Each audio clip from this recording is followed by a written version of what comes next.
ঝালকাঠি সদর হাসপাতালে চিকিৎসকের অবহেলায় এক অন্তঃসত্ত্বা নারীর মৃত্যুর অভিযোগ তুলেছেন স্বজনরা। 15 দিনের মাথায় সন্তান প্রসবের কথা ছিল ওই নারীর, কিন্তু সময়ের আগেই চিকিৎসা সংকট আর সিদ্ধান্তহীনতার জেরে প্রাণ গেল মা ও অনাগত সন্তানের। এই মর্মান্তিক ঘটনায় এলাকা জুড়ে শোকের ছায়া নেমে এসেছে।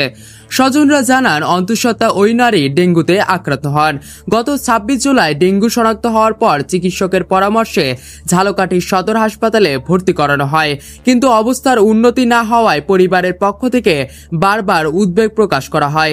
তবু চিকিৎসকদের পক্ষ থেকে সময়মতো চিকিৎসার কোনো বিশেষ উদ্যোগ নেওয়া হয়নি বলেই অভিযোগ।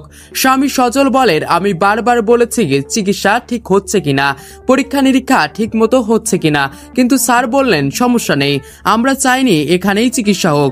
কিন্তু তিনি আশ্বস্ত করলেন ডাক্তার ভালো, চিন্তার কিছু নেই। পরিবার সূত্রে জানা যায় 28 জুলাই রাতে হঠাৎ করে ওই নারীর অবস্থার অবনতি ঘটে। চিকিৎসক তাকে স্থানীয় সিটি ক্লিনিকে নেওয়ার পরামর্শ দেন এবং সেখানে সিজার করানোর কথা বলেন, কিন্তু কিছুক্ষণ পর সেই চিকিৎসক জানান ডেঙ্গু রোগী হওয়ায় তিনি আর অস্ত্রোপচার করবেন না। এরপর ক্লিনিক কর্তৃপক্ষ বলেন অন্য ডাক্তার আসবেন সিজারের জন্য, কিন্তু সেই চিকিৎসক আর আসেননি। পরিস্থিতির অবনতি হলে সকাল 9টার দিকে রোগীকে বরিশাল শেরেবাংলা মেডিকেল কলেজ হাসপাতালে নেওয়ার জন্য অ্যাম্বুলেন্সে তোলা হয়। পথেই তার মৃত্যু ঘটে। পরে হাসপাতালে নিয়ে গেলে কর্তব্যরত চিকিৎসকরা তাকে মৃত ঘোষণা করেন। স্বজনদের অভিযোগ, ডাক্তারের যদি সামর্থ্য না থাকতো তাহলে অন্তত 2-3 দিন আগে আমাদের বরিশালে রেফার করত, তাহলে হয়তো মা সন্তান দুজনই বেঁচে যেত। একসাথে 2টি প্রাণ গেল, এই দুঃখ কেমন করে সইব? এই ঘটনায় স্থানীয়দের মধ্যে ক্ষোভ ছড়িয়ে পড়েছে।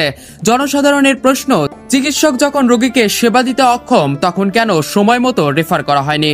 কেন একটি জীবন্ত মা ও সন্তানকে এভাবে ঝুঁকির মুখে ঠেলে দেওয়া হলো? এ বিষয়ে এখনো হাসপাতাল কর্তৃপক্ষের আনুষ্ঠানিক কোনো বক্তব্য পাওয়া যায়নি।